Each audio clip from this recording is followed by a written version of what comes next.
What up, party people? It's your boy Rodney Perry, and we are indeed live.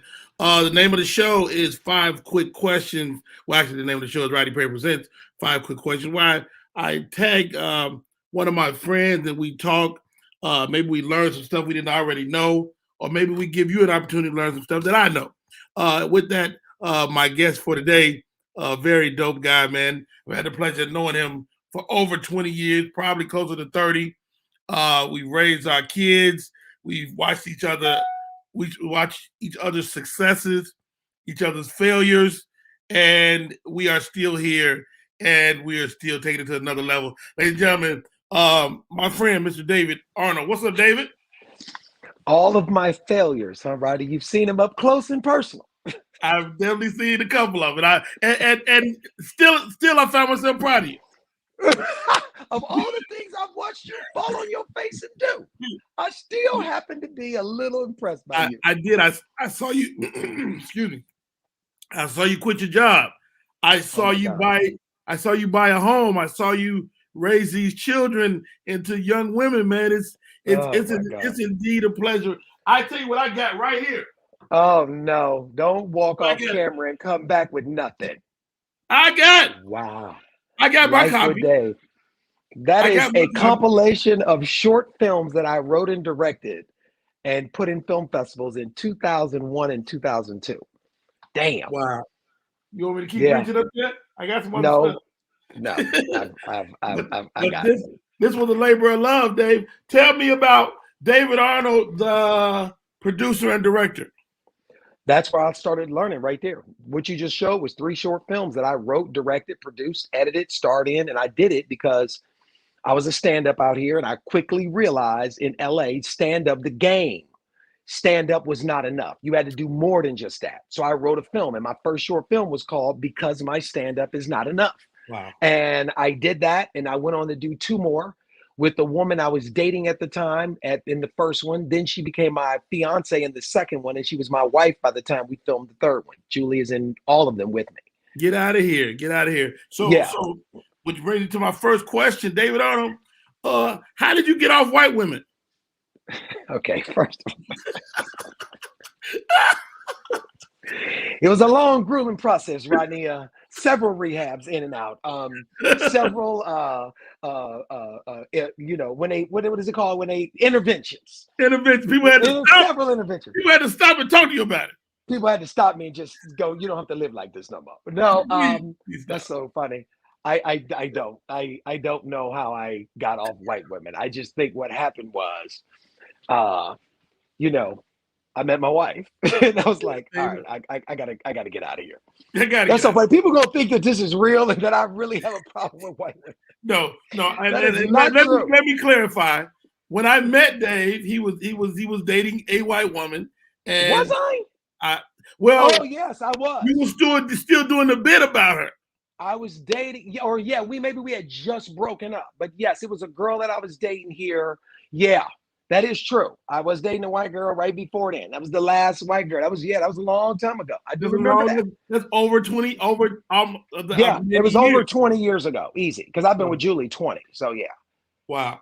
And again, that's a joke, but it's true. Okay.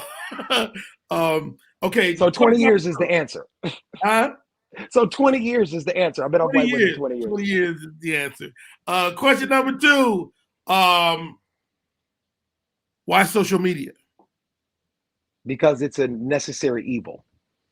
2.5 years ago, 2.5 years ago, I had 1,200 followers. I had a deal for a TV show that fell through. The network said I wasn't marketable, and nobody would be interested in me, basically. And that really hurt me, made me angry. I noticed all these young comedians, these social media comedians they call, start to make a name, start to get a following, start to do that. I had some success early on with Facebook in 2008 when it first came out, called Life with Dave, where I would do these little rants, and I had this little toilet paper that I would scroll. I go, credits, bitches. And I had some strong success right out the gate. So it was not lost on me that social media works. Right. So I decided 2 years ago. Let me jump in here because you did that and then you stopped. I stopped because I started writing television. I started writing for Tyler Perry, House of Pain, and Meet the Browns, and then one led to another. So I started really diving into the writing, producing, and I just didn't have time to keep that thing up. I didn't know what it was going to be either. Like I said, it was 2008. Facebook was the only thing out. It was brand new. I did see some success in it, but I did not stay in it. I started making money and building this skill of writing and producing TV. Got it. So now, 15 years later, if you will, 13 years later, I'm in this position where I'm frustrated with the industry and where my career was going. So I decided to, and I saw that this social media thing was now becoming a common thing. People were picking up, situations, you know what I'm saying? Like careers and building followings, and people were going to see comedians that I knew had 20 minutes of material. You know what I mean? And I've been doing it at that time 24 years, 25 years, you know what I mean? So I decided to use it as a tool. I picked it up and I started sharing my voice and the stuff that I did on stage. I started putting on social media, and it exploded. My wife, my kids, my family, all the things I talk about on stage, and it just went through the roof. And now I'm over 1 million followers on all platforms. And it has fed to the success of my tour and the stand-up that I'm doing now. Which is what you wanted to do it from day one. Yeah, absolutely. Wow, man. Okay, David Arnold, question number 3. You're a producer, a director, a writer. You wear many hats. A stand-up comic. What do you love the least? Stand up. You didn't hear me. What do you love the least? Oh, the least. Writing. Really? Yeah. Not even close.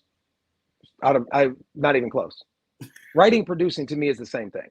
So stand up or writing and producing, yeah. The writing would fall second to the stand up, distant second. All day, every day. All day, every day. Yeah. I write because I can. I write because I like to. But writing is a collaborative effort. What you write is never just what you write. You got a million voices and opinions, and those who sometimes are wrong, but they're in a more powerful position than you are. So you have to take their notes if you want your thing to be seen and or heard. Stand up is just me, my voice, my thoughts straight to your ear with no notes and filter and all that. So that brings me to another question. Question number 4. If you were able to have the power that you have as a stand-up to your word be the end all be all, would that make you love writing more? Yeah. If I could add less that I had to do with the writing, I had less notes and less hoops to jump through. It would input. Yeah, from anybody. It would make it more tolerable, sure. Because I do like creating. I do like the thing of putting a scene or a story or an episode or something together and then watching it play out. I do like that. But yeah, if I had less cooks in the kitchen, of course, it would not be as grueling sometimes as it can be. Sometimes it's not, sometimes it is. Yeah. Got it. The name of the show is 5 Quick Questions. Question number 5, David Arnold. I know this about you. Okay. But I don't know how much training you had. Okay. You're a dancer. What? You're a dancer. So I can dance, but I'm not a dancer. I ain't never had a dance audition. Hold on, Dave. Stay with me. You're a dancer. I've seen you dance many times. My question is, will we see some sort of dance montage in your next special? You will not. I'm not dancing. I'm not doing it. Rodney is talking about a bit that I used to do to Grease, the musical Grease, when I first came to LA. That was my closing. I will not. I've had all those files destroyed and sealed. I will not. Actually, that was before I had a real act. You came on. I got a video right here. No, you don't. No, man. Dude, such a there's nobody's success that makes me happier than yours. And it's an honor and a privilege to watch you go on this journey, man. And I thank you for coming on today. The special you shoot this month. Yeah, you'll be there. January, for anybody looking in the future, this is January 2022. Yeah. January 29th, 2022. You shoot the special. This is your second special. The first one, Fat Ballerina, came with wild success with little or no help. Now you got the network behind you. You got all this going. What do you look forward to with this one? I look forward to people seeing me at another level. I look forward to this special kicking me into another gear, adding to a body of work that I've done that I can be proud of, and challenging me to even be better in my third one. That's the thing I'm looking forward to. This special it's real. I tackle relationships. I tackle, I tackle relationships. I tackle life. I tackle my drug addiction. So all of that stuff is super dope to me. And I'm very excited to have a chance to share some real stories with this audience while making them laugh and cry probably at the same time. I've seen it, and you would absolutely take people through a gamut of emotion, laughter, some tearful moments, man. And again, it's an honor to see. Well done, sir. Thank you, my brother. I love you, Rodney Perry. Hey, thanks for coming on the show. The name of the show is 5 Quick Questions. My name is Rodney Perry. That man is David Arnold, and we just hit it with 5 quick questions. Something like that. Anyway, goodbye.